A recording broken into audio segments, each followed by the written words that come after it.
Si hay un punto en la Ciudad de México que todos identifican, aunque nadie se detenga a pensar en él, es el cruce donde hoy se levanta la estación Indios Verdes. Para millones de personas es solo un paradero, un punto de llegada o de partida, un sitio donde el ruido, el tráfico y las prisas se mezclan cada segundo. Pero detrás de ese nombre, tan repetido, tan cotidiano, se esconde una historia sorprendente. La historia de dos gigantes de bronce que han recorrido más ciudad que muchos de sus habitantes. Son figuras que todos han visto, pero que casi nadie conoce. Guerreros mexicas convertidos en estatuas, estatuas convertidas en símbolos y símbolos convertidos en referencia absoluta del norte de la capital. ¿Cómo llegaron ahí? ¿Por qué fueron movidos tantas veces? ¿Y por qué se llaman así? En esta primera parte vamos a desmontar la idea de que siempre estuvieron en ese lugar. Te voy a contar cómo nacieron, quién los imaginó, por qué fueron creados y qué significaban para un país que intentaba definirse entre el pasado indígena y el deseo de modernidad. Todo comenzó a finales del siglo XIX, cuando México buscaba proyectarse como una nación moderna ante los ojos del mundo. En 1889 se preparaba la Exposición Universal de París, un evento monumental donde cada país debía mostrar lo mejor de su cultura, su historia y sus avances. México planeaba un pabellón que mezclaba arquitectura monumental con símbolos de las culturas prehispánicas, una declaración visual de que tenía una identidad profunda y antigua. Los responsables del proyecto, Antonio Peñafiel y Antonio Anza, convocaron al escultor Alejandro Casarín Salinas para que elaborara figuras que representaran la grandeza mexica. Casarín eligió a dos tlatoanis fundamentales para el poderío del imperio, Itzcoatl y Ahuizotl. Los modeló, los fundió en bronce y les dio una presencia imponente. Cada una medía casi 4 metros y pesaba unas 3 toneladas. Lo más llamativo, sin embargo, era su acabado. Casarín aplicó un tratamiento químico a base de sales de cobre para acelerar la oxidación y lograr una pátina verde. Ese color, que décadas después inspiraría el apodo de Indios Verdes, fue una decisión estética deliberada, no producto del tiempo. Las figuras estaban llenas de detalles, armas ceremoniales, inscripciones en náhuatl y relieves que evocaban el universo simbólico mexica. Eran la manifestación de un orgullo indígena reinterpretado por una nación que intentaba reconciliarse con su pasado. Pero aquí viene la primera sorpresa de su historia. A pesar de haber sido creadas durante el período de preparación para la Exposición Universal, nunca se planeó enviarlas a París. Los documentos de la época confirman que siempre estuvieron destinadas a colocarse en la Ciudad de México, en un punto específico, el inicio del Paseo de la Reforma, justo frente al Caballito de Carlos IV. Ese contraste entre el México virreinal y el México indígena era parte del mensaje político y simbólico de la época. Así, entre 1889 y 1891, las estatuas fueron instaladas en Reforma, convertidas en guardianes de una avenida que crecía como símbolo del poder modernizador del Porfiriato. Pero, aunque todo parecía indicar que ahí permanecerían para siempre, las cosas no saldrían como se tenía previsto. Cuando las figuras de Itzcoatl y Ahuizotl se colocaron en Paseo de la Reforma, el plan era que se integraran al paisaje monumental de la avenida más emblemática del Porfiriato. Sin embargo, esa decisión generó una reacción inmediata entre ciertos sectores de la sociedad. La élite capitalina veía Reforma como un escaparate del México moderno, una vitrina que debía asemejarse a París, no a Tenochtitlan. Columnas clásicas, fuentes europeas y edificios afrancesados definían el estilo dominante. En ese contexto, dos guerreros mexicas armados con mazos y macuahuitles parecían para muchos un estorbo visual. La crítica fue dura. Algunos periódicos los consideraron grotescos, otros los tacharon de bárbaros, antiestéticos o simplemente fuera de lugar. Pero lo que realmente incomodaba no era el arte en sí, sino lo que representaba, un pasado indígena que ciertas clases preferían mantener subordinado a la narrativa europea del progreso. La presión social y política terminó por imponerse. En 1898, apenas unos años después de su instalación, el ayuntamiento ordenó retirarlas. Las estatuas fueron desmontadas y enviadas al Canal de la Viga, un punto periférico que, aunque vivo y lleno de actividad lacustre, estaba lejos del centro político y simbólico de la ciudad. Por un tiempo, rodeadas de trajineras, huertas y canales, los tlatoanis encontraron un nuevo hogar que parecía encajar mejor con su esencia histórica. Sin embargo, la estabilidad duró poco. El canal comenzó a desaparecer bajo el avance urbano.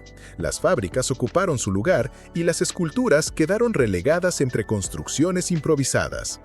Era evidente que tarde o temprano tendrían que ser movidas otra vez. Hacia finales de los años 30, la situación en la Viga era insostenible. El gobierno decidió buscar un sitio más digno y estratégico para las esculturas. La ciudad todavía no se extendía tan al norte como lo haría décadas después, y amplias zonas seguían siendo terrenos abiertos. Se eligió un punto cercano a la Villa de Guadalupe, en el cruce de la carretera México-Laredo y lo que luego sería Insurgentes Norte. En aquel tiempo, el área no estaba urbanizada. Eran caminos de tierra, matorrales y algunos asentamientos dispersos. En 1939 las estatuas fueron trasladadas allí. Desde lejos podían verse solas, vigilantes, acompañando el flujo de viajeros que entraban a la ciudad desde el norte. Ese movimiento sería clave. Con el paso de los años, la zona experimentó un crecimiento acelerado. Colonias como Ticomán y Santa Isabel Tola empezaron a poblarse. La carretera se convirtió en arteria principal y el entorno dejó de ser periférico para transformarse en un punto vital de conexión. Al otro lado del país, alguien recibía lo que, para muchos, era la única forma de comunicarse. Era respetado, necesario, un intermediario entre voces lejanas. Hoy la telefonía digital y la mensajería instantánea han hecho desaparecer casi por completo ese oficio. Las oficinas de telégrafos están cerradas o vacías, y sus teclas han enmudecido. En un México donde no había estufas modernas en cada casa ni gas entubado como algo universal, el calor de la cocina venía del carbón. Y el carbón lo traía el carbonero. Con las manos ennegrecidas, el rostro curtido por el sol y el andar firme, recorría las calles empujando un diablito lleno de costales o montado en un burro que dejaba un rastro de polvo. El crecimiento demográfico se había disparado como consecuencia de décadas de migración interna, familias que llegaban desde Hidalgo, Puebla, Veracruz, Estado de México y otras regiones buscando trabajo, techo y acceso a servicios básicos. El norte de la ciudad, en especial, se volvió un imán para nuevos asentamientos. Colonias como Ticomán, Lindavista, Santa Isabel Tola, La Villa y buena parte de Gustavo Amadero se expandieron frenéticamente. Calles nuevas nacían cada mes y miles de viviendas improvisadas se multiplicaban como respuesta al crecimiento urbano mal planeado.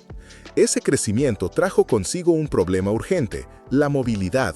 La gente necesitaba llegar al centro para trabajar, estudiar o hacer trámites, pero el transporte público tradicional, autobuses, microbuses, peceras y tranvías, ya no era suficiente. Las vialidades se saturaban a primera hora y el caos en Insurgentes Norte o en la calzada de Tlalpan podía extenderse por kilómetros. En ese contexto, ampliar el metro no era una opción, era una necesidad absoluta. La línea 3 ya existía, pero su alcance se quedaba corto. Originalmente, corría desde Tlatelolco hasta Hospital General. Un tramo útil, sí, pero insuficiente para atender el norte. Al ver el crecimiento descontrolado, urbanistas, ingenieros y especialistas en transporte comenzaron a presionar por una ampliación. En 1976, bajo una nueva administración federal, se aprobó finalmente el proyecto para extender la línea hacia la región norte. El plan inicial era relativamente sencillo: terminar en la terminal de autobuses del norte. Acayó parecía lógico, pues la terminal había sido inaugurada pocos años antes y se buscaba integrarla a la movilidad masiva. Pero pronto quedó claro que dejar el metro ahí era quedarse corto.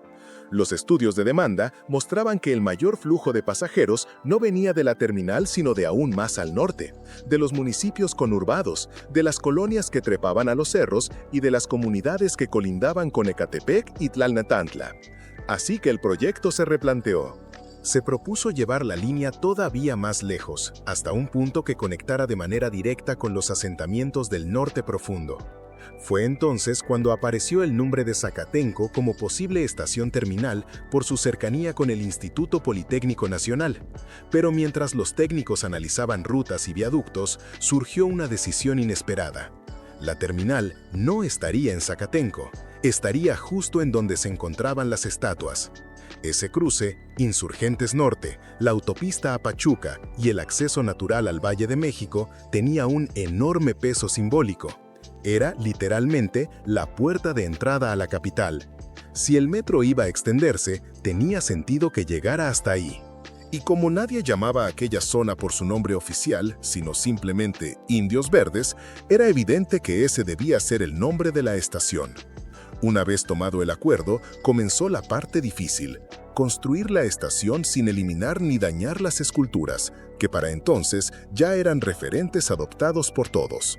Aunque representaban un pasado prehispánico ignorado durante décadas, también eran parte del paisaje, parte del trayecto diario de miles de personas, parte de la memoria del norte. Cuando los ingenieros trazaron el viaducto que conectaría Insurgentes con la autopista y el paradero, descubrieron que los tlatoanis estorbaban justo donde debía levantarse una sección crucial de infraestructura. No había alternativa. Había que moverlos otra vez. Esta vez no sería una reubicación enorme, pero sí simbólica. De estar solitarios en lo alto de un camellón, pasaron a colocarse a la entrada del nuevo sistema de transporte masivo, casi como si fueran los porteros de la ciudad moderna. El traslado, aunque breve, requirió semanas de planeación. No se podía arriesgar un daño estructural en estatuas centenarias. Finalmente, fueron colocados en su nueva posición, flanqueando los accesos de lo que sería una de las estaciones más transitadas de América Latina. El 1 de diciembre de 1979, cuando se inauguró oficialmente la estación Indios Verdes, nadie imaginaba lo que vendría después. Para algunos, era solo una obra pública más. Para otros, una mejora enorme en la movilidad. Pero para quienes conocían la trayectoria de esas estatuas, aquello era un nuevo capítulo en su eterno desplazamiento a través de una ciudad que cambiaba sin descanso. Ahí comenzó su vida moderna, entre andenes saturados, paraderos improvisados, rutas eternas de autobuses y la avalancha diaria de miles de pasajeros. Los Indios Verdes pasaron de ser piezas incomprendidas a ser el símbolo absoluto de llegada, salida y tránsito. Era imposible no verlos, eran imposibles de ignorar. Sin quererlo, se habían convertido en la brújula del norte. Con el arranque de los años 2000, la ciudad volvió a enfrentarse a un viejo enemigo: el caos vial. Las avenidas estaban saturadas desde el amanecer. El transporte público seguía fragmentado y millones de personas dependían de rutas interminables para moverse desde el Estado de México hasta la capital. Insurgentes Norte era, literalmente, un cuello de botella. A pesar del metro, los autobuses, las combis y los microbuses, la movilidad era ineficiente y el tiempo de traslado se había vuelto insufrible. Fue en ese contexto cuando nació la idea del Metrobús, un sistema de transporte rápido que aprovecharía carriles confinados para disminuir tiempos de viaje y ordenar el tráfico. La línea 1 del Metrobús sería la columna vertebral de esta apuesta y su punto de partida, otra vez, sería Indios Verdes. La región norte necesitaba una conexión urgente y directa con Reforma, el centro y el sur de la ciudad. Pero había un problema. El trazo inicial de la línea pasaba exactamente por el espacio donde estaban las esculturas. Una vez más, Itzcoatl y Aguizotl se encontraban en medio del desarrollo urbano. Era necesario moverlos de nuevo. Esta vez, el traslado fue más amplio. Las estatuas se reubicaron dentro del Parque del Mestizaje, un espacio amplio y abierto que había sido concebido como un parque público para conmemorar la fusión cultural del país. El nuevo sitio ofrecía algo que hacía años habían perdido: tranquilidad. Ya no estarían envueltas en el ruido constante de motores ni en el bullicio de los paraderos.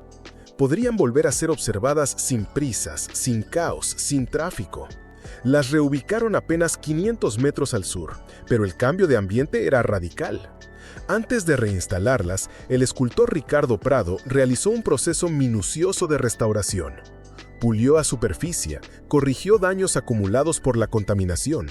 reavivó los detalles del bronce y recuperó la expresión original diseñada por Casarín.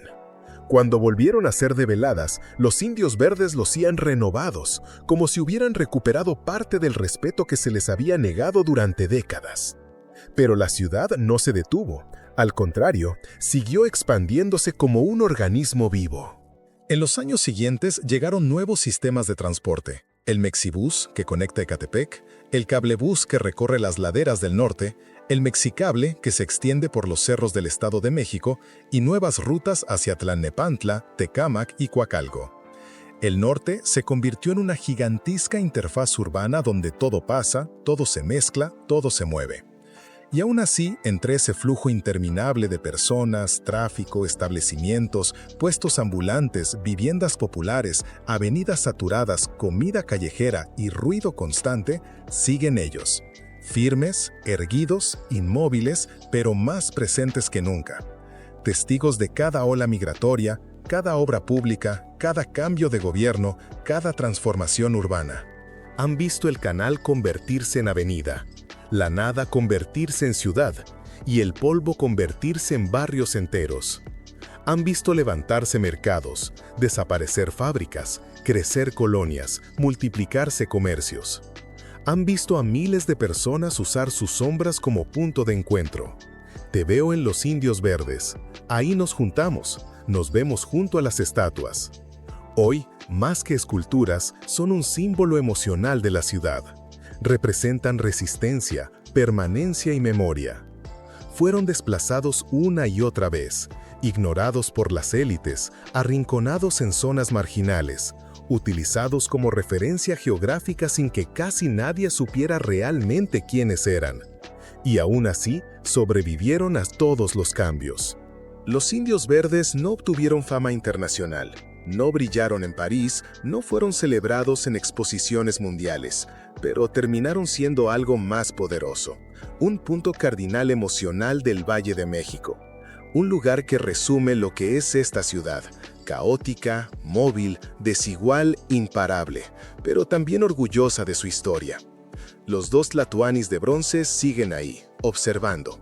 Siguen dándole identidad a un cruce donde pasan cientos de miles cada día, y siguen recordándonos algo simple pero profundo. El pasado no desaparece, aunque lo muevas una y mil veces. Ahora que conoces toda su historia, ¿crees que deberían tener un espacio más destacado? ¿O su fuerza está precisamente en haber sobrevivido a todos los lugares por los que han pasado?